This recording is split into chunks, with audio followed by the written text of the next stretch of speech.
ಈ ಇಹದಲ್ಲೂ ನಾಳೆ ಪರಲೋಕದಲ್ಲೂ ವಿಜಯಿಗಳಾಗಬೇಕಿದ್ದರೆ ನಿತ್ಯ ದಲಾಯಿಲ್ ಖೈರಾತ್ ಓದಿ ಎಂದು ಹೇಳಿದಂತಹ ಮಹಾತ್ಮರುಗಳಿದ್ದಾರೆ.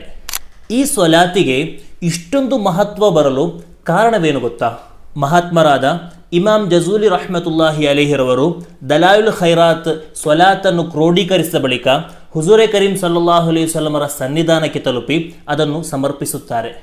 ಆಗ ರಸೂಲುಲ್ಲಾಹಿ ಸಲ್ಲಲ್ಲಾಹು ಅಲೈಹಿ ವಸಲ್ಲಂರವರು ಕನಸಿನಲ್ಲಿ ಬಂದು ಅದಕ್ಕೆ ಅಂಗೀಕಾರವನ್ನು ನೀಡುತ್ತಾರೆ. ಹುಜೂರ್ ಕರೀಂ ಸಲ್ಲಲ್ಲಾಹು ಅಲೈಹಿ ವಸಲ್ಲಮರಿಂದ ಅಂಗೀಕಾರ ಲಭಿಸಿದಂತಹ ಸ್ವಲಾತಾಗಿದೆ ದಲಾಯಿಲ್ ಖೈರಾತ್. ಆದ್ದರಿಂದ ನಿತ್ಯ ದಲಾಯಿಲ್ ಖೈರಾತ್ ಓದುವಂತಹ ವ್ಯಕ್ತಿಗೆ ದೊಡ್ಡ ಸ್ಥಾನಮಾನಗಳು, ಮಹತ್ವಗಳು ಲಭ್ಯವಾಗುತ್ತದೆ. ನಮಗೂ ಕೂಡ ಆ ಮಹತ್ವ ಬೇಡವೇ?